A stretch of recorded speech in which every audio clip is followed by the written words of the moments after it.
Bonsoir et bienvenue dans l'Histoire sans fin parce qu'on...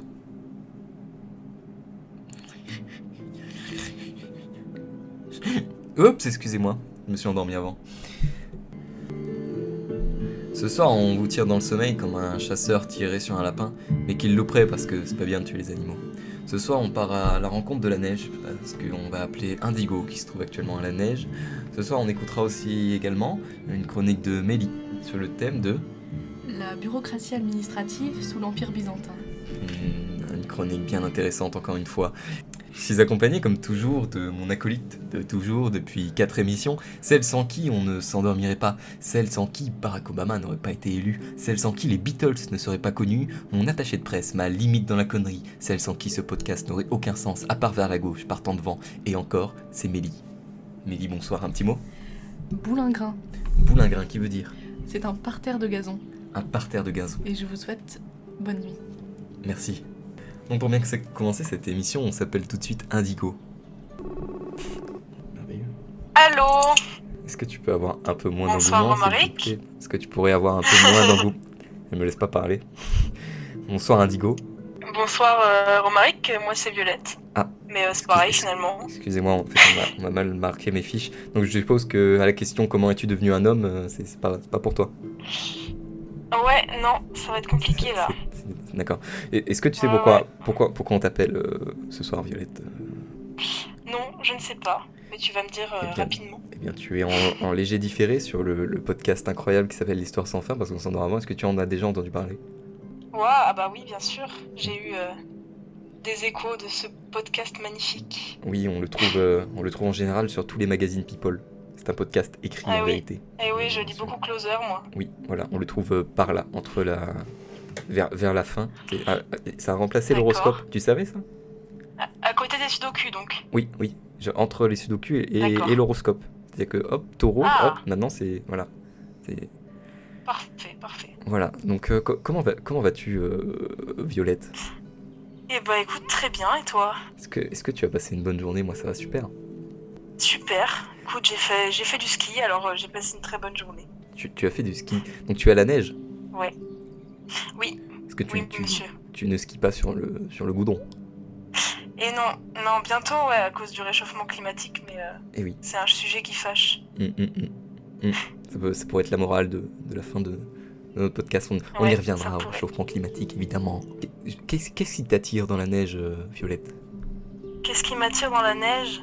Je dirais le froid. Le Quand froid. la neige est froide, c'est mieux. Parce que quand la neige est chaude, et bah c'est de l'eau. C'est de l'eau. Et on s'en Donc, sert c'est en moins été, bien. du coup. Voilà.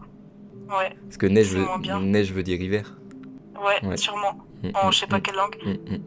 Bienvenue sur ce podcast qui pourrait s'appeler Raconte des banalités. Est-ce que tu pourrais nous raconter un moment intéressant de ta journée ? Le moment que tu as préféré Le peut-être ? moment intéressant de ma journée, et quand je suis arrivée au resto et que j'ai mangé et que j'avais froid. Ah oui. Ça, c'est un moment intéressant. Et dans Voilà. ce cas, parce que tout à l'heure tu disais que le froid était une bonne chose, et dans ton cas, en Oui, fait, c'est vrai. le froid Mais, est une bonne chose et une mauvaise chose. C'est ça que tu es en train de nous... C'est nous ça, en fait apprendre. c'est bien le matin, tu skis un peu et puis quand t'as faim à 14h, bah c'est une mauvaise chose, D'accord. tu vois. C'est bien, en fait il faut du froid pour apprécier le chaud, tu vois. Ouais, oui, je comprends. Comme disait Johnny dans l'envie. Voilà, c'est une petite référence. D'accord, très bien, on mettra en lien. Et maintenant, est-ce que tu pourrais nous raconter un moment inintéressant de ta journée ? Moment inintéressant de ma journée, Oui. quand j'ai tourné la clé dans la serrure de l'appartement. C'est pas très intéressant. Oui, mais Voilà. ça n'a pas duré longtemps finalement. Non, ça a pas duré longtemps, On s'en mais sort. c'était très, très peu intéressant, voilà. D'accord. Je n'ai pas retenu ce moment. Et est-ce que tu comptes t'endormir ce soir ? Eh ben écoute, j'aimerais bien. Si ma famille ne ronfle pas, j'aimerais bien. Ah, si ta famille ronfle, j'ai peut-être une solution pour toi, c'est écouter le podcast qui s'appelle l'Histoire sans fin parce qu'on s'en va avant. Ouais, je pense que je vais faire ça. Qui est un super podcast. Ça marchera bien, ça marchera mieux que des boules qui yes peut-être. Est-ce que tu voudrais participer à notre débat du jour avant de partir ? Écoute, oui. Le débat du jour, c'est brune, blonde, blanche. Quand arrêterons-nous de féminiser la binouse ? Ah, c'est un grand débat. Mm. Bah écoute, je répondrai qu'une seule chose. Mhm. Les prunes ne comptent pas pour des prunes, comme disait Lio. Eh Voilà. oui, eh oui. C'est encore une petite référence. On est quelqu'un de très musicien. Voilà. Je sens quelque chose de fibre musicalité française Bah écoute, en toi. oui, Euh, peut-être. et tu en penses quoi, toi, des gros porcs dégueulasses qui frappent leurs femmes ou qui en violent d'autres? Un avis peut-être sur ces gens-là? Oula, les goûts et les couleurs. Et oui. Bah les gros porcs, moi j'en fais du jambon. C'est tout. Ah, Puis après je le mange, le et jambon. on en revient encore C'est une tout. fois, comme on le disait, on en revient à cette histoire de sécurité routière de la planète, cette Eh oui. environnementalisation, j'ai oublié le mot en fait, pour la protection de l'environnement. On en Exactement. revient à finalement cette transformation. Les Et je gros vais me porcs, faire, on les garde, on les mange. voilà, je vais me faire détester des véganes, mais bon, Ce recyclage, pas très grave. mais c'est un recyclage finalement qui nous amène Voilà, à la c'est un durabilité recyclage. de la planète. Est-ce que C'est tu comme le aurais cycle de l'eau. est-ce que tu aurais un dernier mot, peut-être Violette, une pub à passer, peut-être pour un podcast concurrent, par exemple trouvable sur YouTube sous le nom de Hier encore, la chanson française? Et bah écoute, venez sur ce podcast si vous en avez l'envie.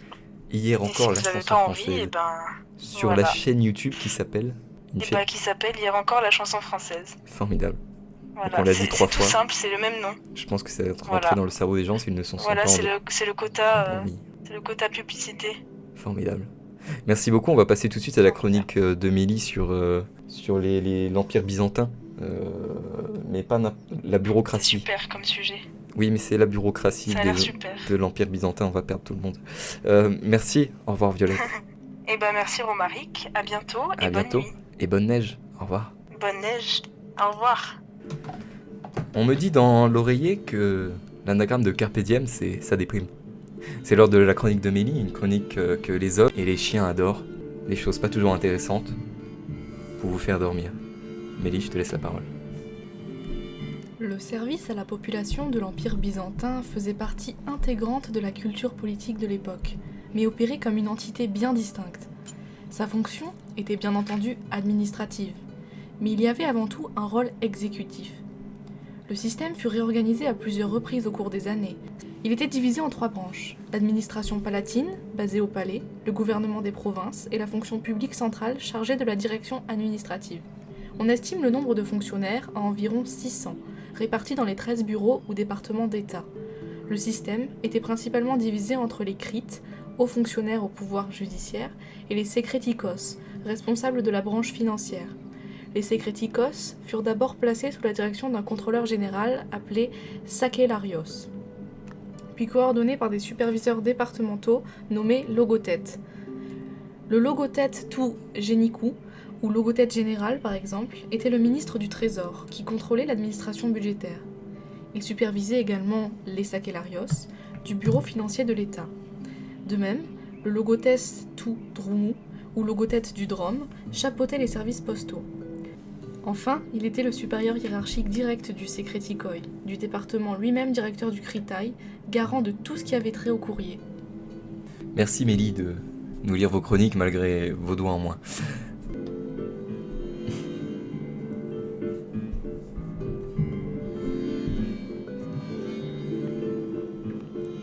C'est maintenant l'heure de vous raconter une autre histoire. Ce soir, je vais vous raconter une histoire que je n'ai pas encore bien définie parce que ça va être de l'improvisation. Ne vous inquiétez pas, il ne s'agit pas ce soir d'un citron qui zozote. Quand j'étais jeune, il y avait cet auteur qui s'appelait Pierre Bottero, disparu à 24 ans, ou 25, ou 26, quelque chose comme ça, dans un accident. Disparu à 24 ans ou à 10 ans. Ou à 10 ans, je ne sais plus, quand j'ai arrêté de lire. J'avais tout, il y avait la quête des Willan, le pacte des... Je ne sais plus comment ça s'appelait. Comme tous les gamins à 10 ans, le téléphone était arrivé. Alors déjà, sur un Nokia, on pouvait en faire des choses en 2010. Et puis, très vite, Samsung J3. On n'était pas peu fiers. On pouvait pas encore télécharger les jeux, mais on avait déjà les textos à durée presque illimitée. C'est-à-dire qu'on pouvait en s'envoyer 100 messages, on devait aller recharger plus tard. Et puis la belle-mère avait la vue sur la facture. Et puis on se faisait engueuler le lendemain parce que Est-ce qu'on avait trop envoyé de SMS à 1h du matin? Oui, peut-être. Mais à 10 ans, Pierre Bottero nous intéresse plus. Nous, ce qu'on veut, c'est les femmes. Oulala. Mais à 10 ans, ce qui nous importe, c'est d'envoyer des messages à 1h du matin. Peu importe qu'il existe un podcast pour nous endormir. D'ailleurs, le podcast, ça n'existait pas en 2010. Voilà, pour en revenir à Pierre Bottero, j'avais tous ses livres, je lisais tout. Et du jour au lendemain, le mec était déjà plus là. Puis quand on te confronte à la mort d'un auteur qui écrit des livres que tu lis, tu sais pas quoi en penser. C'est la première fois qu'on te confronte à ça. Il n'y a que les écrivains pour se barrer ainsi, si tôt, à 24 ans. Il n'y a que les écrivains pour claquer la porte, trop tôt. Et James Dean aussi. Et Johnny, putain de Johnny quoi. Il est parti si tôt. Bon après, ils ont fait leur temps. C'est comme si tu disais, mon arrière-grand-mère est partie. Non, ils ont fait leur temps, non, décidément, bon. Une sorte de destin finalement, peut-être, je ne sais pas. Aujourd'hui, à 20 ans, je pense souvent que je vais relire les livres de Pierre Bottero. Ils sont sur mon étagère.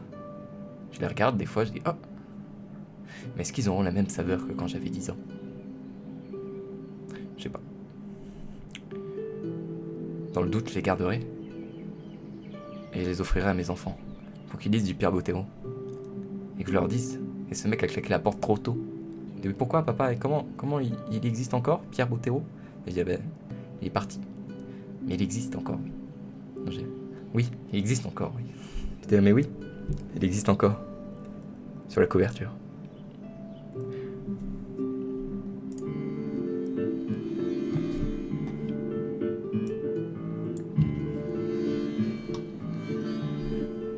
Merci d'avoir écouté l'histoire sans fin parce qu'on s'endort avant, épisode numéro 3, 4, 8, 27, je ne sais plus. Je vous souhaite une bonne nuit à tous. Mélissa, un dernier petit mot, une bonne nuit peut-être à dire? Oui, je vous souhaite une merveilleuse nuit. À bientôt pour le prochain épisode. Merci Mélissa. Au revoir.